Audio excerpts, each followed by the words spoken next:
As of April 25th, 2014, the only previously published materials that are considered canon are the 6 Star Wars films and the Clone Wars television series and film, while the expanded universe is no longer considered canon and was retermed as the Legends brand. Most Star Wars material released after April 25th, 2014, with some exceptions, is composed in collaboration with the Lucasfilm Story Group, making it part of the hashtag new canon, right? And we'll come back to that terminology, new canon. So this is from the press release. It says, from Del Rey, going forward, Lucasfilm has begun mapping out the narrative future of Star Wars storytelling that will appear on film and television and in other media, so that all projects will benefit from real-time collaboration and alignment. The future Star Wars novels from Disney Publishing Worldwide and Del Rey Books will now be part of the official Star Wars canon, as reflected on upcoming TV and movie screens. With the establishment of the Lucasfilm Story Group and our even greater focus on unified storytelling, we expect our entire publishing program to be stronger and more meaningful than ever before. Yeah, let's see if that works out for you. We're extremely excited to kick off this new strategy with Del Rey Books. In addition, it has been confirmed that content from the Star Wars Legends line will always be available to the writers of current Star Wars media for inspiration and usage, which they took advantage of, clearly. According to Lucasfilm's press release, the following content falls under the new unified canon: Star Wars 1-6, Clone Wars, and then the upcoming Rebels, right? And then there was 4 new expanded universe novels that said these titles will be part of the new publishing program that will keep in line with an expanding universe that plays alongside upcoming Star Wars films. There's the first lie. I'm going to break down the EU turns a new page statement from Disney, right? This is the article from StarWars.com. It says, for over 35 years, the expanded universe has enriched the Star Wars experience for fans seeking to continue the adventure beyond what is seen on the screen. When he created Star Wars, George Lucas built a universe that sparked the imagination and inspired others to create. He gave them permission to create. They couldn't just do it on their own, right? He opened up that universe to be a creative space for other people to tell their own tales. Yes, but he said that they were contributing to the saga, right? This became the expanded universe, or EU, of comics, novels, video games, and more. And here's where it tries to make it sound like it wasn't relevant, right? It says, while Lucasfilm always strived to keep the stories created for the EU consistent with our film and television content, as well as internally consistent, Lucas always made it clear that he was not beholden to the EU. And this is true, right? George wasn't beholden. He had creative control, which is how it operated, right? And they even stated there that it was consistent internally and with the movies, something that throughout this they'll backtrack on, right? So remember, they said that he set the films he created as the canon. George has never used the word canon. This includes the 6 Star Wars episodes and the many hours of content he developed and produced in Star Wars: The Clone Wars. I can tell you that it was always very clear, and he made it very clear, that the films and the TV shows were the only thing that he considered canon. How many characters of that Star Wars family exist today? Well, today there's over 5,000 characters. It's very big, and we have lots of novels, lots of comic books, lots of games, and the movies and TV series, and there's a whole world of Star Wars now that didn't exist. I'm going to get it started and hire the showrunners and all that sort of thing, but then I'm going to step away from it and go and do other things. When George announced that the show was going to be happening, Celebration 3, he said that he was going to kick off the show, get you on your feet, and then he was going to step back. Is George still as hands-on as he's ever been? He was very hands-on in the beginning, but once we established the look of the show, he did step back to a degree. These stories are the immovable objects of Star Wars history, the characters, the events to which all other tales must align. That's not true. George said there are 3 pillars: his movies, the EU, and the fans. George has been quoted, he said the 3 pillars of Star Wars are himself, you, meaning marketing, and the fans. Does your role with Lucasfilm licensing really require you to create Star Wars canon and fill in the blanks for George? How does that all work? What that meant was that, George is well in control of the movies and the TV shows, and that's his world. So he calls himself the father. Mm-hmm.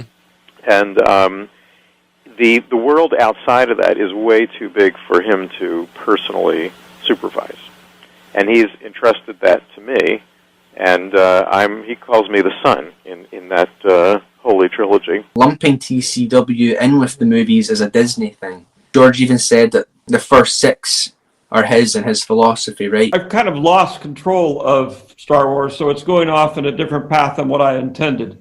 But the first 6 are very much mine and my philosophy. Everything has to align with his movies, not with TCW. And in saying that, TCW doesn't align with his movies. So it's going against the one directive it had to stick to. Now, with an exciting future filled with new cinematic installments of Star Wars, all aspects of Star Wars storytelling moving forward will be connected as if they never were before, which they already stated that it was. Under Lucasfilm, President Kathleen Kennedy's direction, the company for the first time ever has formed a story group to oversee and coordinate all Star Wars creative developments. There's another lie. They haven't been connected at all, their continuity. They don't adhere to their own continuity. Plus, there was never officially a story group before, but there was a team who maintained the continuity. We ended up doing a video about declaring everything prior to A New Dawn Legends, and everything forward is part of the Lucasfilm Story Group era, so to speak. But basically, what it means now is that there are people in the story group that have an eye on everything that is going on in other parts of the franchise. They have all these things that they're aware of, and so they can actually cue us into opportunities and things to avoid. And that is something that did happen before. And in any case, the story group's been irrelevant, haven't they? The filmmakers get to do whatever they want, and then the novelists have to patch it up, basically.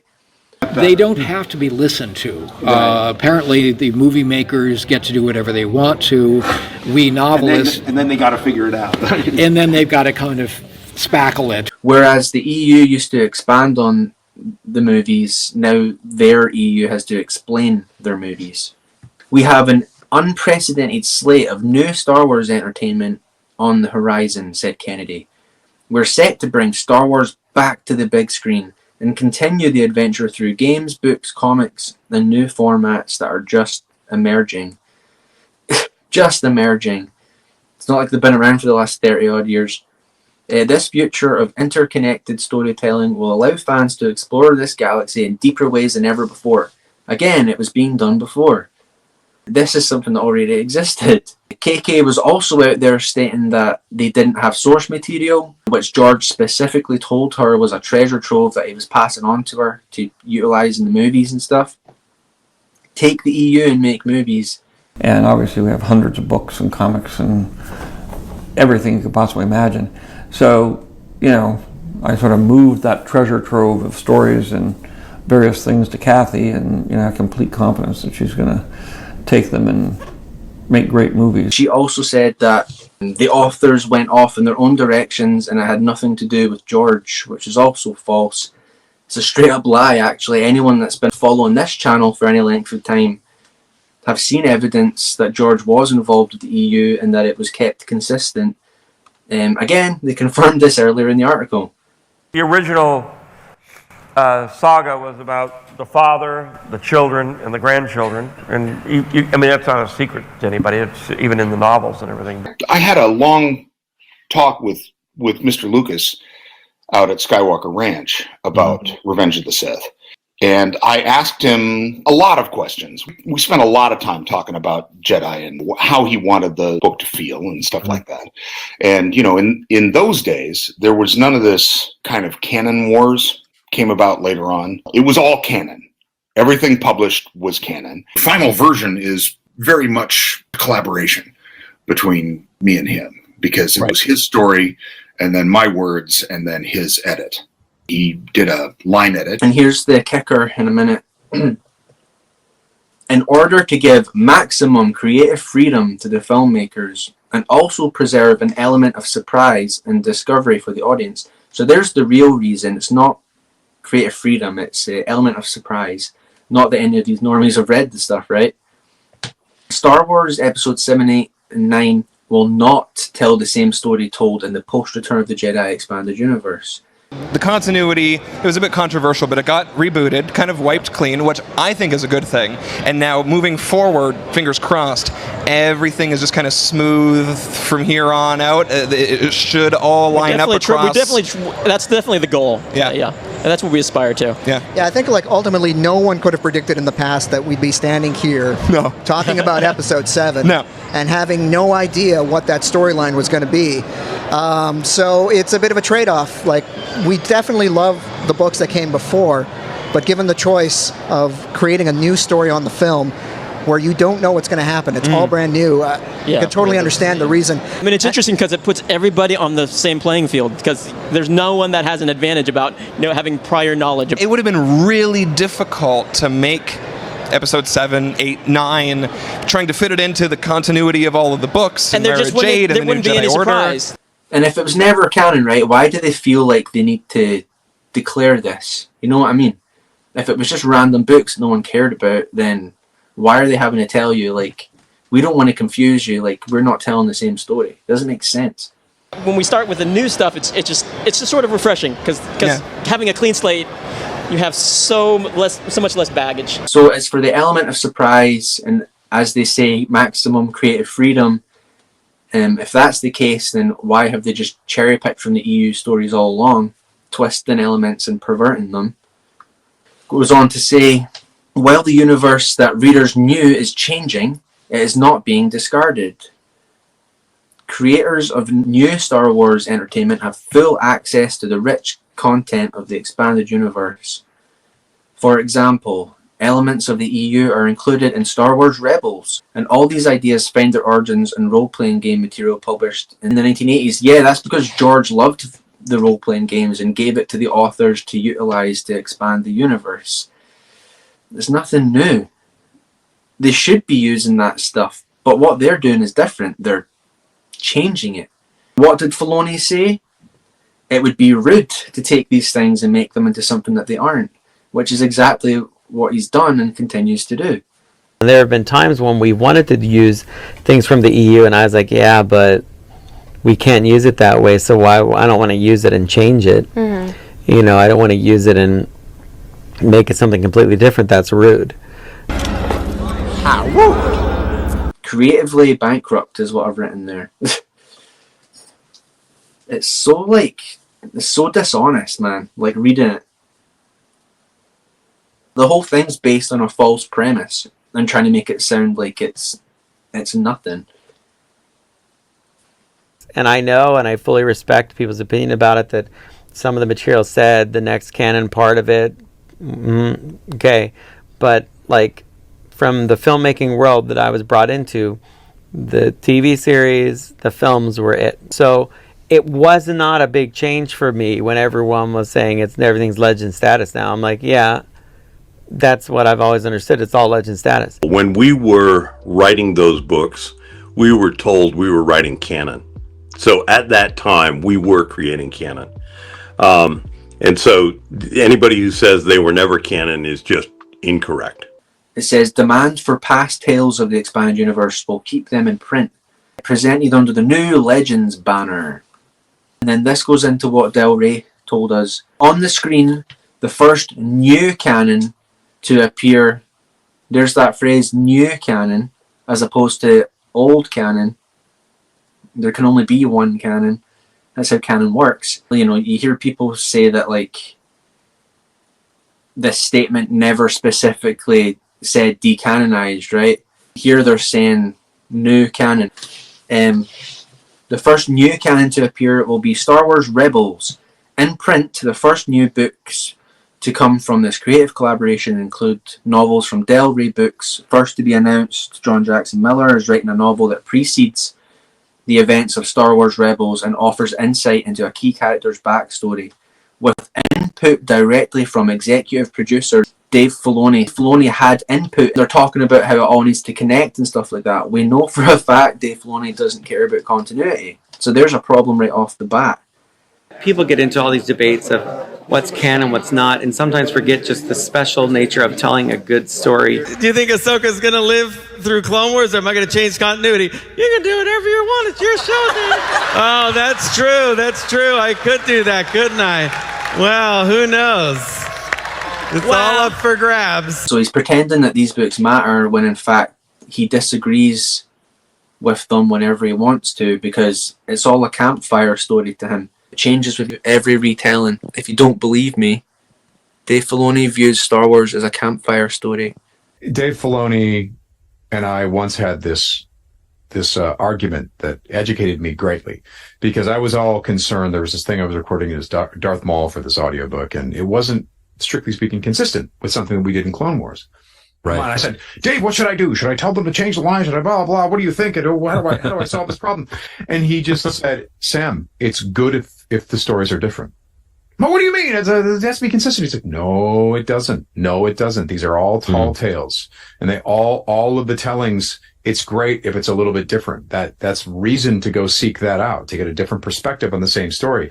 This campfire that night that was told that story, this happened and Ahsoka's lightsaber was blue. But over here, you heard the same story and Ahsoka's lightsaber was green. And that's good. And when I thought about what he said, I'm like, he's right. It goes on to say, and this is just the beginning of a creatively aligned program of Star Wars storytelling created by the collaboration of incredibly talented people united by their love of that galaxy far, far away.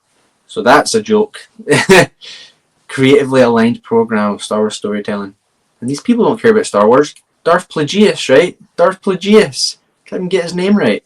Darth Plagueis the Wise. And it's the beginning of the end, because as early as the Force Awakens novelization, they were inconsistent with the movies. Having Rey meet a character, I think it was Poe Dameron, right? She met him at the end of the Force Awakens novel, but then she doesn't meet him until the end of the Last Jedi movie. So there you go, right away, inconsistent. And that's a novelization. One last thing I'll point out about this is that the article has no author. If you go on StarWars.com, it'll have a date of when it was written, and then it'll tell you who did it. Like the one from Leland Chee about the Keeper of the Holocron, right? Which is actually still up there, and it proves that it was all canon as well, which is surprising because they've gotten rid of a lot of that stuff. So like nobody wanted to be credited for it. And it's worth pointing out that both statements from Disney, Lucasfilm and Del Rey came out the same day on April 25th, 2014. So in conclusion, right, I reject the premise, because Legends is canon, and what they refer to as canon is Disney continuity. So we have Star Wars canon, Disney continuity, separate. They're not compatible. One is consistent with itself and the movies. The other doesn't adhere to anything, not even itself. Filoni's the one that set the precedent for that before the Disney acquisition even happened. People like Lucino that like read everything because he wanted to do due diligence and like connect everything. You know what I mean? People don't do that anymore. And we knew that to have all these different writers writing new stories in different media, we had to lay down some ground rules. And the most important rule was something called continuity. All these stories had to be consistent with the movies, but also consistent with each other. Otherwise, the integrity of the mythology would be stripped away. And the problem, everyone keeps calling me a gatekeeper, the problem is when you try and discredit the original canon to prop up the new one, that's where I take issue. I think canon and continuity matter when it comes to an expanded universe like this. Fleshes it out, makes it worth getting invested in. Something to get excited about, right? When things matter.